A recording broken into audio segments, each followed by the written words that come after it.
Hey, what's going on, guys? This is Daniel, one half of the Kwak brothers. And in this video, we're going to be talking about how to negotiate for owner financing. So let's go ahead and cue that intro. Let's get right to it.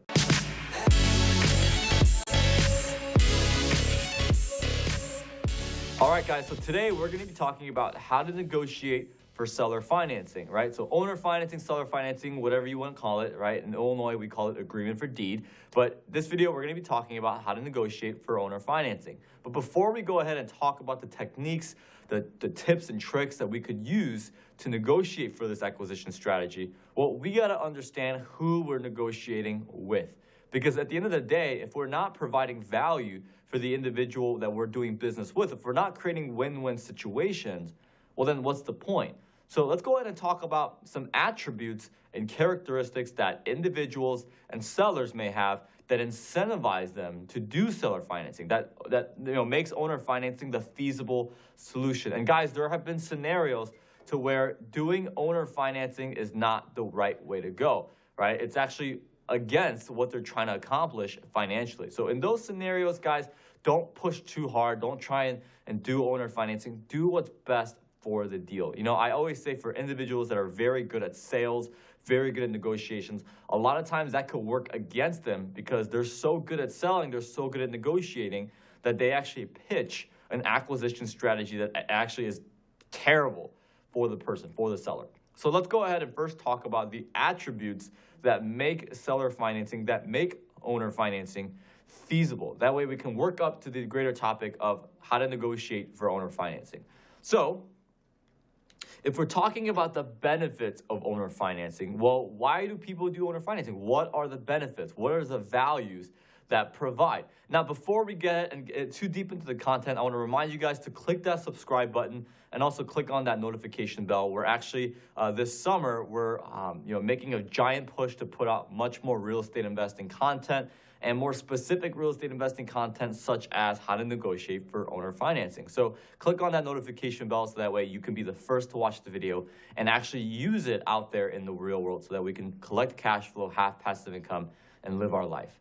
Okay, so we're talking about the benefits of owner financing. So with owner financing, when I think benefits and owner financing in the same sentence, a couple things that pop into my mind right out of the gate are tax advantages. So we got tax advantages.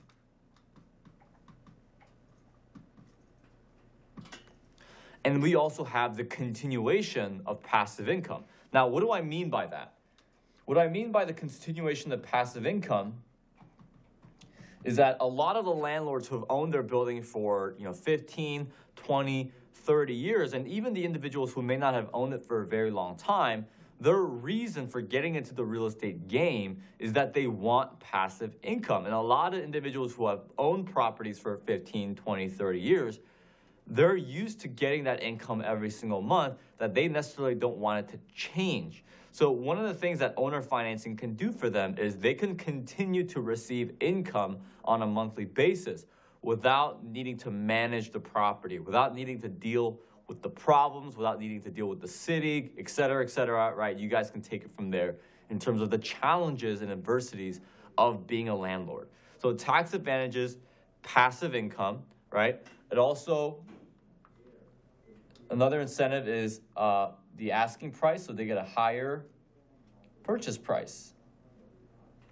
Because typically with owner financing and compared to cash, you typically can get a higher purchase price for the building as a seller by offering an incentive like seller financing. Now, it is for you, right? Because we're talking about how to negotiate for owner financing. It all fits in one big umbrella of that topic. It's up to you as the buyer to showcase based on their needs and their problems that it's actually not an incentive for you, but it's actually more of an incentive for them, right? You need to portray and showcase that value to the point where it's actually like you're doing them a favor, right? Like a lot of my negotiations, it ends up that way. It actually ends up the fact that it's more incentivizing financially for the seller to do owner financing rather than me do it, right? Still good, but these are the three benefits, right? The three benefits of individuals who utilize seller financing. Now that we understand the benefits, we now need to address the people. Who are the prime candidates? Who are the prime candidates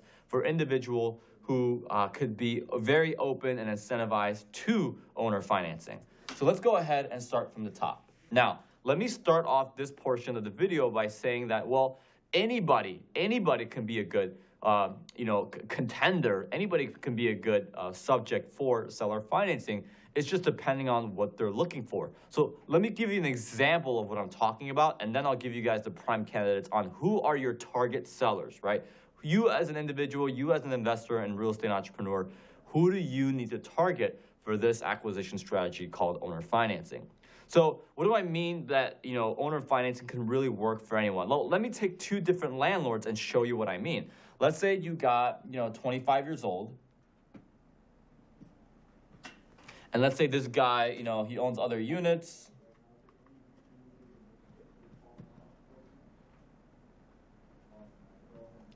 And wants to sell an apartment.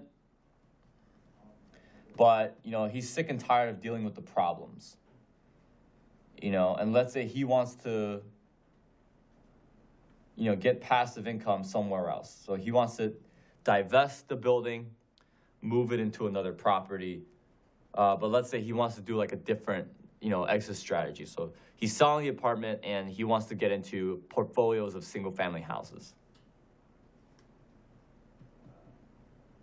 So I'm just going to write get different investment.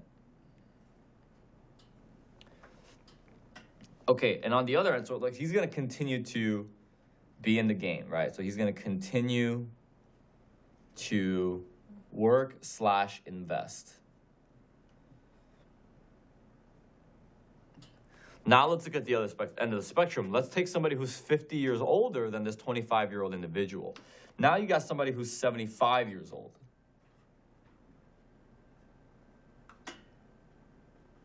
So let's say in this scenario, he's selling his whole portfolio.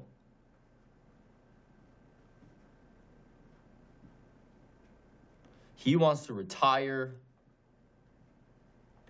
and he wants to travel, right? He or she, could be anyone, right?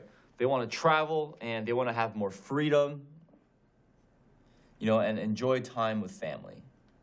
And I'm sure you guys at home watching this video, you guys would agree that that is the case for a lot of individuals around that age range, right? Whether it's 60s, 70s, a lot of owners, a lot of landlords that are looking to retire and get out of their portfolio or divest their portfolio, a lot of them are in their 70s. They still work in their 60s and whatnot.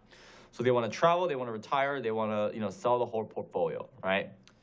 Plain and simple. Now, based on these two guys' completely different demands and where they are in life, you can structure the terms of owner financing. So when you're negotiating for owner financing, you could structure the different terms, because one of the beautiful things that owner financing provides is the flexibility. It's the freedom for you to be able to choose your own terms. Rather, if you were to go to a bank, right, you're going to take the terms the banks give you. They're going to look at your financial statement. They're going to look at, your financial assets, your tax return, and they're going to say, okay, based on your liquidity level, your wealth, and also your experience in real estate investing, we're going to give you 5.3%.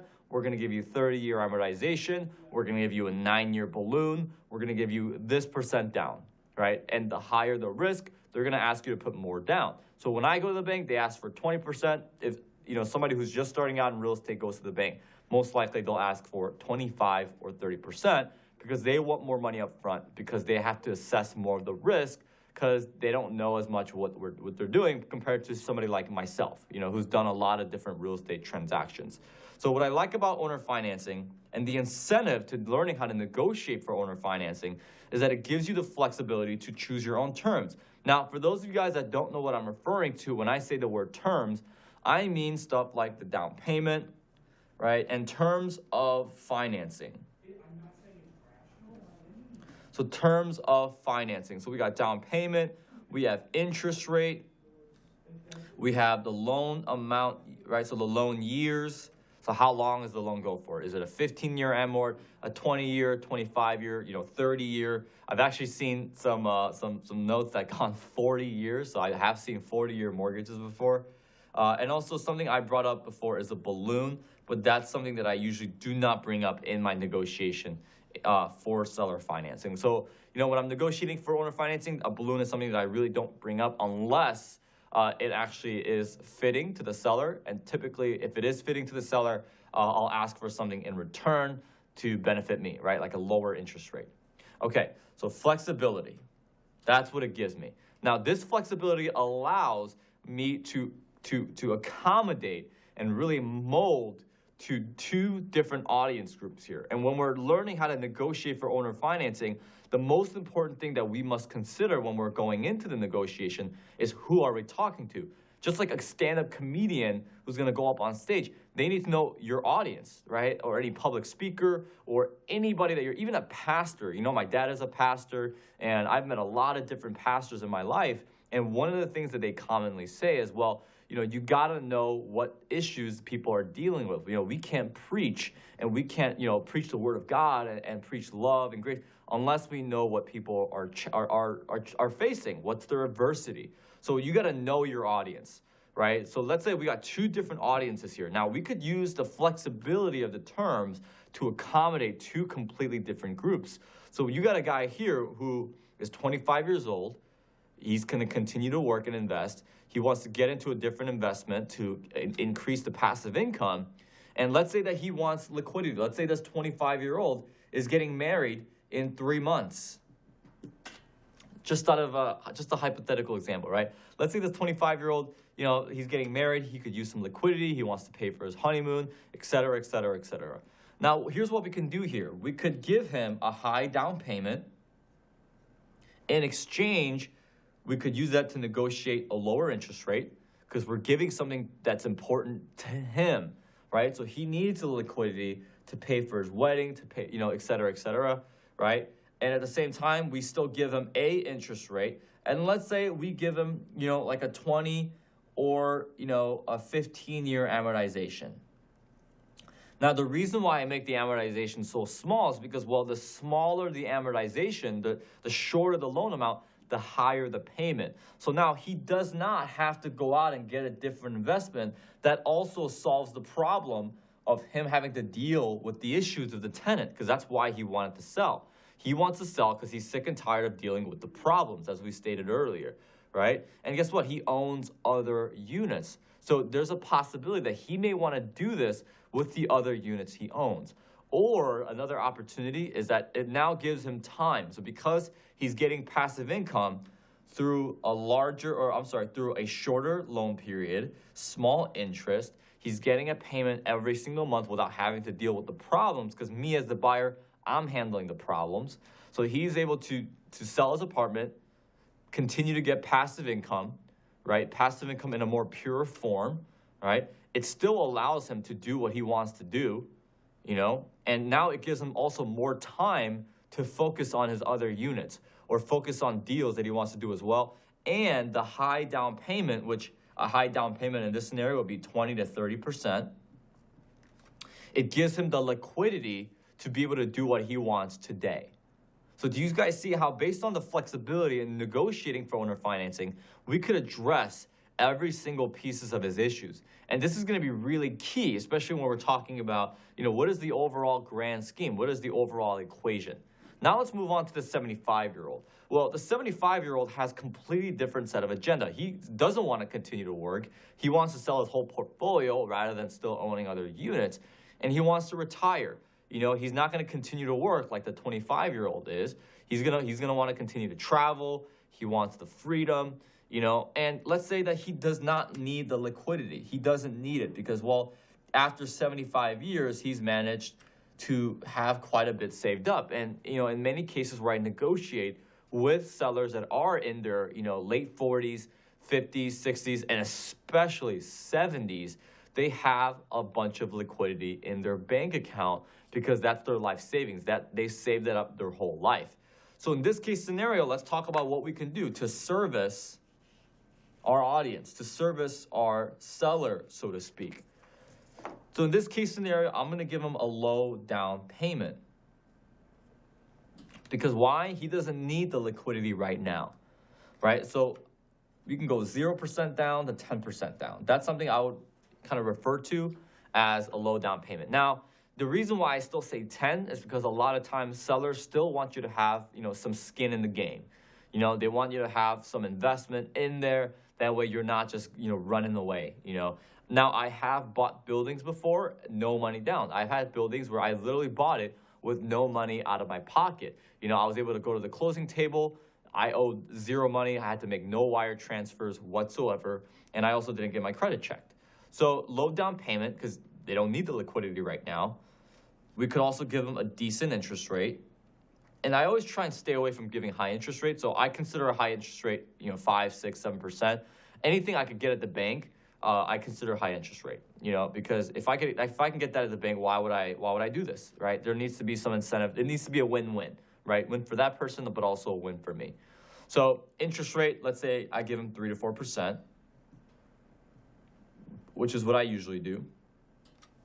And that 3, 4%, and also the loan years. So I'm going to put in a 30. Right? So I'm going to do anywhere between 25 to 30-year amortization because, if he's 70 years old, right, we want to be able to take care of him for quite a while. We want him to continue to get payments for a long time because he wants to travel and he wants to retire, right? Therefore, we need to give him the amount of time needed for him to be able to do that, so to speak. So we're going to give him the interest. We're going to give him a loan amount of 30 years. That's going to give him passive income every single day. The down payment takes care of him already having that liquidity. And keep in mind, guys, the lower that down payment, the higher the monthly payment. Every single month.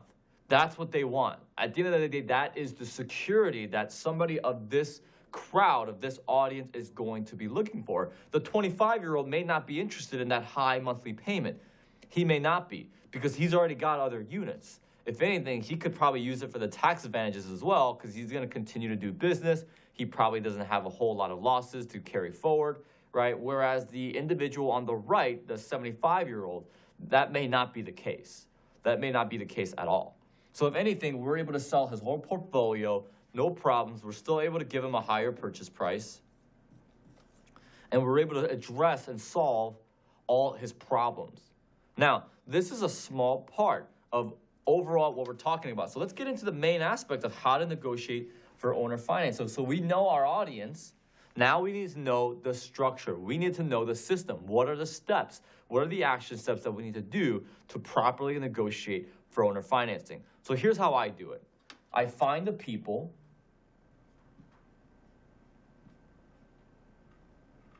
And guys, quick little detour. I want to say, if you're struggling to look for properties, you know what the best way to look for properties is look for people. If you look for people, you will get the properties 100% of the time.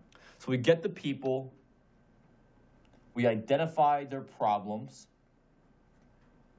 Oops, I spelled that wrong. That's a problem. That's a problem. Yeah, that's a problem. My spelling is a problem. So we got the people to get the problems, and from the problems come the solution. From the solution, we could then provide the value. And after we provide the value, that always leads us to money and cash flow. I mean, think about the companies in the world that provide the most value, right? Even Apple, they're providing you value. You're probably watching this, video on your cell phone, right? So whether it be Samsung or Apple, I prefer Samsung, but on a Samsung, Apple, whatever it may be, you're watching this video off a cell phone that a company provided value with. So you exchange that value. You gave them money, right? And nowadays, smartphones like $2,000, right? You gave them $1,000 or however much you paid for the phone in exchange for the value they give you in the form of a phone, in the form of a cell phone. So people, problem, solution, value, cash flow.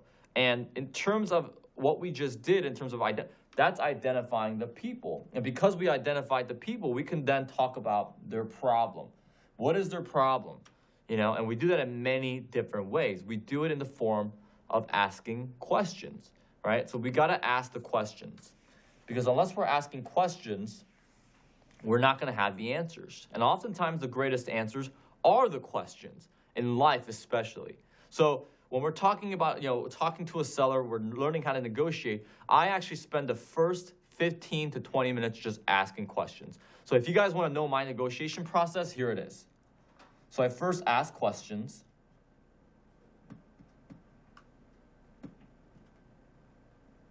right? And, before, right, there's a lot of prep.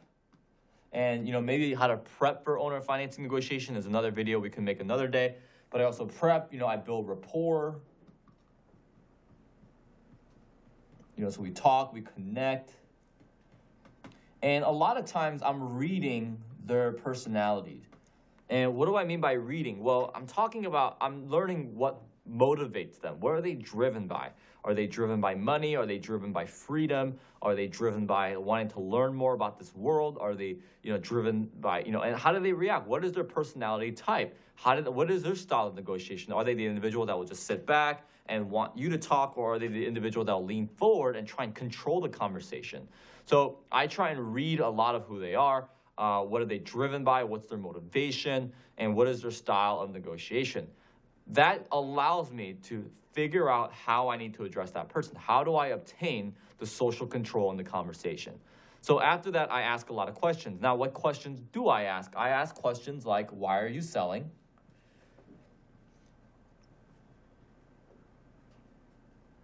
And what I'm really trying to figure out with a lot of these questions is, what is the problem at stake here?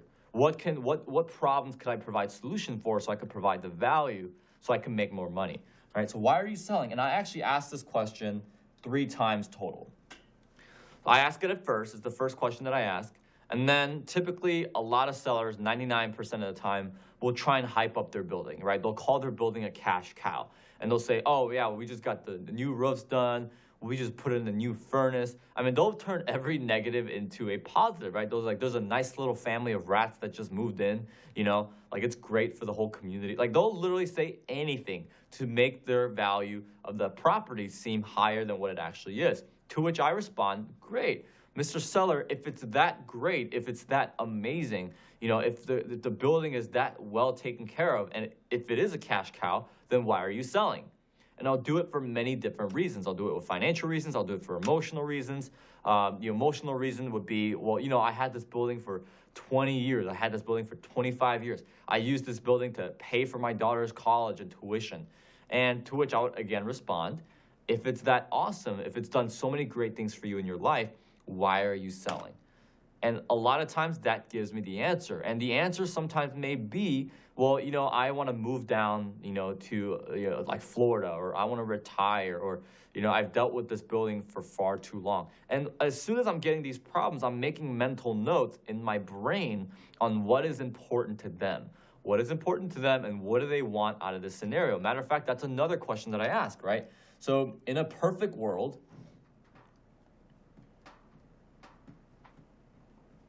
right? So in a perfect world, what would happen in this transaction, right? In a perfect world, how would this deal turn out, right? And typically I frame that question by repeating their problems back to them.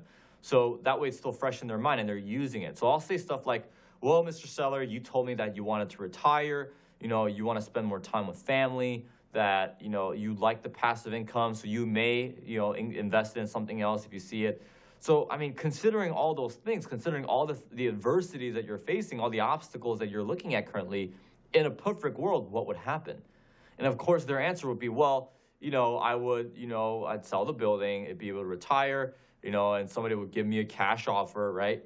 And this is where I go ahead and break it down. So I start asking questions and I start providing, right? I ask questions, I identify the problems. So this is where I'll start saying stuff like, well, here's the problem, Mr. Seller. You want to sell this building for $1 million, and you're going to get taxed, you're going to pay $350 million in taxes. You're going to pay, or I'm sorry, not 350 million, 350,000. Right? So you're going to pay 350,000 in taxes because, you have ordinary income tax and capital gain tax. And, on top of it, you're going to pay $50,000 in closing costs and whatnot. And, and so at the end of the day, you actually might only walk away with $600,000. And, I don't know how much you owe on your remaining mortgage, but, you may walk away with nothing. If anything, you may have to bring money to the closing table, or you may only walk out of here with $100,000 or $200,000. That's what would happen, if I were to offer you all cash. I mean, that's if I offered you $1 million, right? My offer is not going to be $1 million because, if I'm making a cash offer, obviously there's going to be some sort of a discount. But even in the best case scenario where I do give you the $1 million, unfortunately, you're only going to walk away with, $600,000. Now, I do have another way that you could actually make probably double the money. So what you can do for me is I'll buy it off you for $1 million. So if you want to go this route, you could definitely offer, you'll definitely get the $1 million. But, based on what you've told me so far in terms of you wanting to retire, what if I just gave you money every single month, right? What if you were to finance me? So let's say I gave you like 4%, 20-year amortization, and let's say I give you a down payment of some sorts, right? And depending on how much money you have in the bank account right now, I can give you a lot, I can give you a little. If I get 20%, then I'll probably just go to a bank and just go with this route, thus only having you walk away with $100,000, $200,000 if you owe something. If not, you're only going to walk away with 60% of what I offer you. But, down payment, let's go with 10% for now. So in this scenario, 4% of $1 million is $40,000. So you would actually be getting an extra $40,000 a year just for financing me. And guys, I don't have a mortgage calculator right now, but let's say for the hypothetical situation, the payment that you make is, payment you make every year is $50,000 a year. Right, so which I would say, all right, well, so, with interest and principal, I can give you, that every single year. And I believe, right, so correct me if I'm wrong, I'm just doing this kind of off quick math, but I believe that after the 20 years or even the 30 years, you should pay the seller a total of $1.6 million through the span of that 20 years. So in this case, I would draw it out and I'd say, sir, would you rather want $600,000 or $1.6 million?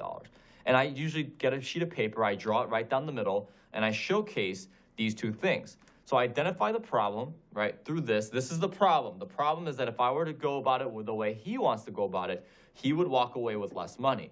But this is where I start identifying the solution. So I ask the question, identify the problem, and then introduce the solution.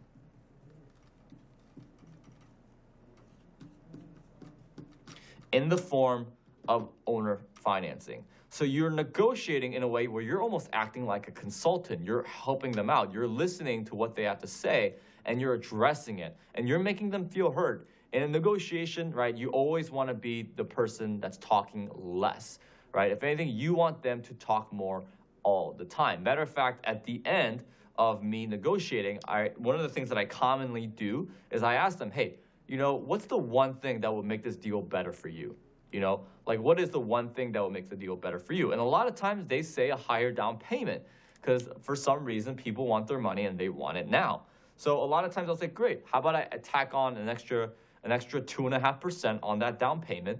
So that's an extra $25,000. But in exchange, instead of 4%, we could do 3.5%, right? In all reality, if you do the math, I make way more money and build much more principal by doing 3.5 instead of the 4.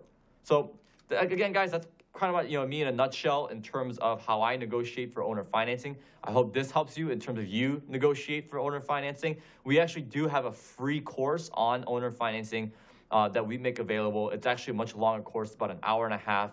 It's about 60 to 90 minutes, and it's much longer than this video. And we actually get a little bit more in depth on how we actually structure owner financing and what it actually even is. We also have a CPA in that class that talks about all the tax implications. So if you're interested, click on the link below. It's completely free. You don't have to pay anything. It's a free class on owner financing. So feel free to click on the link in the description below. And as always, subscribe and click on that notification bell. We're always looking to add new content to our page to ultimately serve and bring value to you guys. So thank you guys for watching this video. I hope this helped. Hope this brought more clarity. Again, I love you guys. Always praying for you. Thank you for being part of the Kwak Brothers family. I'll see you guys in the next video.